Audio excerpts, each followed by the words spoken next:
আমি মারাত্মকভাবে এই নির্বাচনে একটি কারচুপির আশঙ্কা করছি। এমপির বিরুদ্ধে কথা বলছে, অথচ ক্ষমতায় কিন্তু আছে ওরাই যারা আজকে কথা বলছে। আজকে জামাত ইসলাম এবং তাদের বাচ্চারা আজকে ক্ষমতায় আছে। এটা আমার কথা না, এই দেশের প্রধান ব্যক্তি তিনি বলেছেন যে ওরাই আমাকে অ্যাপয়েন্টমেন্ট দিয়েছে। আপনারা শুনছেন না এটা, যে ওরা আমাকে অ্যাপয়েন্টমেন্ট দিয়েছে। তো আমি এটা বলতে চাচ্ছি যে এখন ওরা ক্ষমতায় থেকে এবং প্রশাসনের প্রতিটি জায়গায়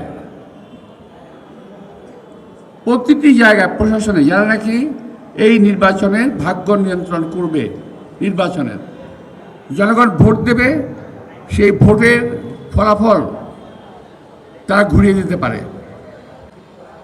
আমি মারাত্মকভাবে এই নির্বাচনে একটি কারচুপির আশঙ্কা করছি।